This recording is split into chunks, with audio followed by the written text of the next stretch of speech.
Fire crisis, of course, is our top story this morning. We have new pictures this hour of help arriving in the fire zone. HMAS Adelaide is pulling into Eden right now on the New South Wales south coast. It's carrying emergency supplies for residents.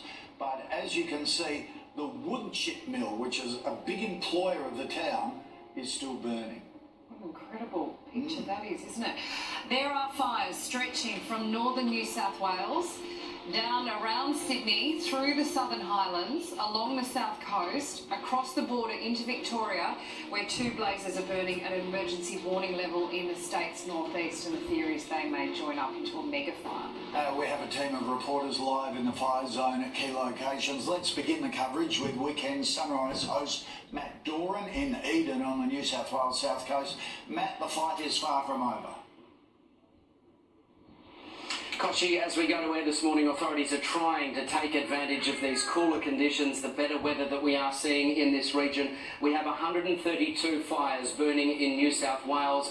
43 I should say, are still burning in Victoria. Hundreds of homes have been lost, but it is difficult for crews to get into those areas to assess the damage. We have 5 million hectares now burnt out. That is throughout southeast Australia. Road closures too remain in place along the fire ground. The Princes Highway and also Alpine Way do remain cut. The weather is bringing some relief for people in this region, but there are some really hot temperatures forecast again for the weekend. Will it be enough to allow the crews to get a big jump on those fires before they heat up again?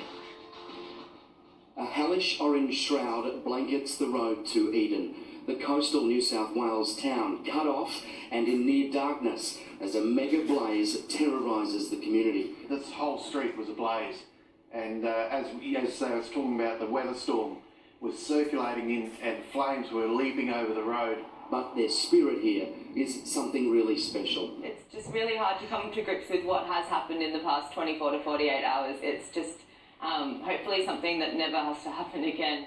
From the bridge of HMAS Adelaide, the coast is completely obscured. It's bringing much needed supplies to a region isolated with major roads still closed and towns plunged into darkness.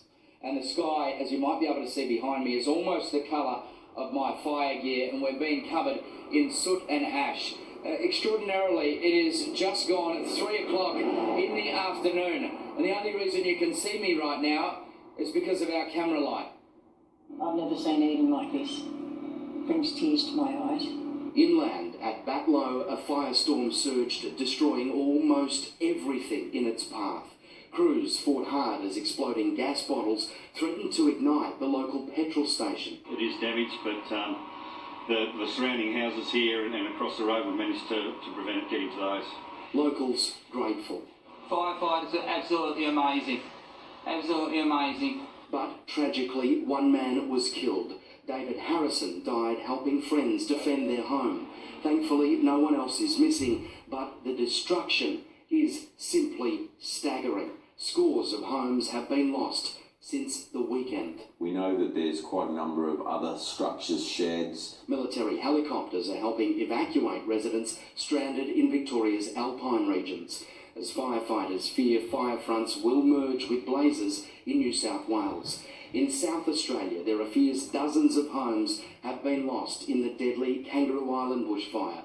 Defence Force personnel are on their way to help there too, as Australians dig deep to support firefighters, pouring $30 million into a fundraiser started by comedian Celeste Barber to help the Rural Fire Service. Amazing, we're really excited. We're just getting all the stuff together now for to send down to the fireys. It's assistance that's desperately needed, sparking a passionate plea from Celeste's mother-in-law, who's angry at the response so far. This is our war.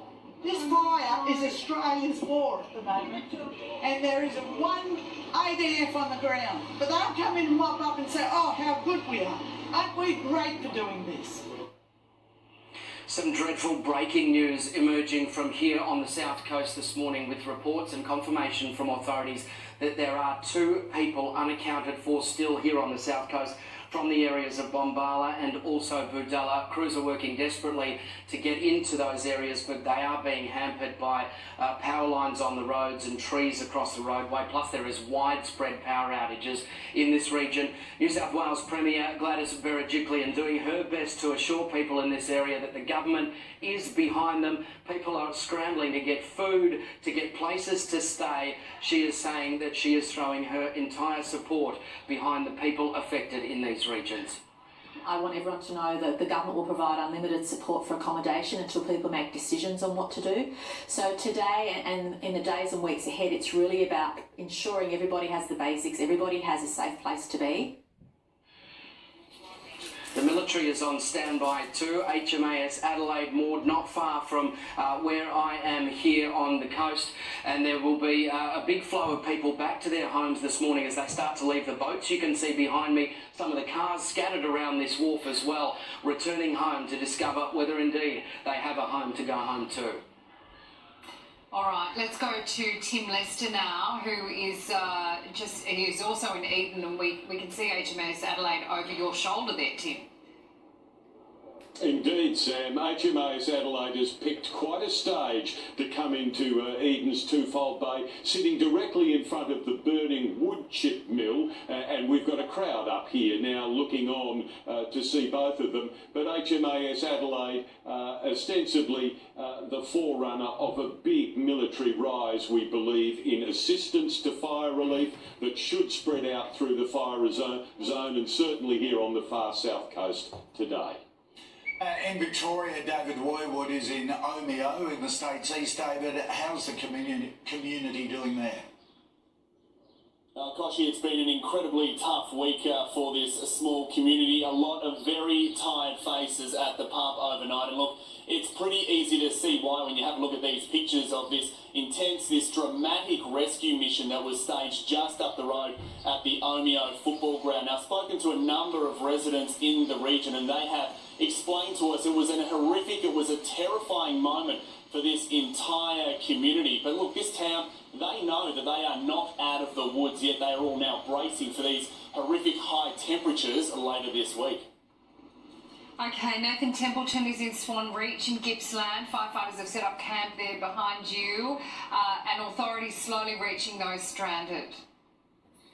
Yes, it's a massive operation. The hundreds of fireys here at Tent City have just done a shift changeover while the military is gearing up for a big day of evacuations, like that heartwarming one we saw at Malakuta, where the little kids who had been too small to get on the Navy boats were finally chopped out. So there will be lots of aerial rescues today with 18 communities still cut off by road. We've got light rain still falling. We had showers all day yesterday, and there's more to come today, which is very helpful. Just gives everyone a chance to take a little breath, although a smoke-filled breath, mind you. And just something we picked up here at Tent City, a little bit of light relief for you. You can see off in the background behind the big cluster of tents, those blue and white shipping containers.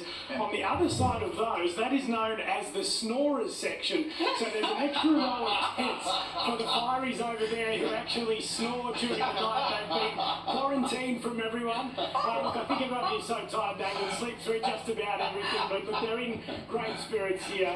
They do such a wonderful job. We need a bit of a smile, Nathan. I think you've given it to us because we all relate. Casey Trelaw is on Kangaroo Island off South Australia, which has been absolutely devastated by fire. Casey, new help is on the way to KI though. That's right, Koshi. We're here in Penneshaw where in just a few hours' time a convoy of 100 Defence Force personnel will be rocking up here on the ferry. Now, they'll have a mammoth task on their hands, bringing in much-needed water supplies. They'll also be helping in the efforts in collecting and burying thousands of perished livestock.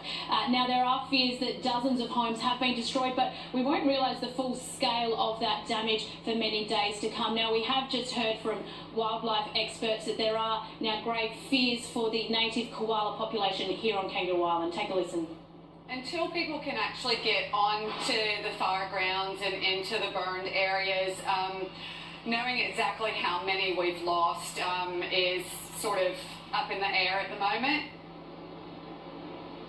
Now, there is still fire activity here on the island. Just overnight, there was a flare-up on the north coast that was bumped up to a watch and act message. Now, there is also some hot and dry weather on the way on Wednesday and Thursday, so there is pressure on fire crews to strengthen those containment lines. Now, also here in Penneshaw, we've just spoken with some farmers who are trucking thousands of their stock back to the mainland because there's simply not a blade of grass left in their paddocks here on the island.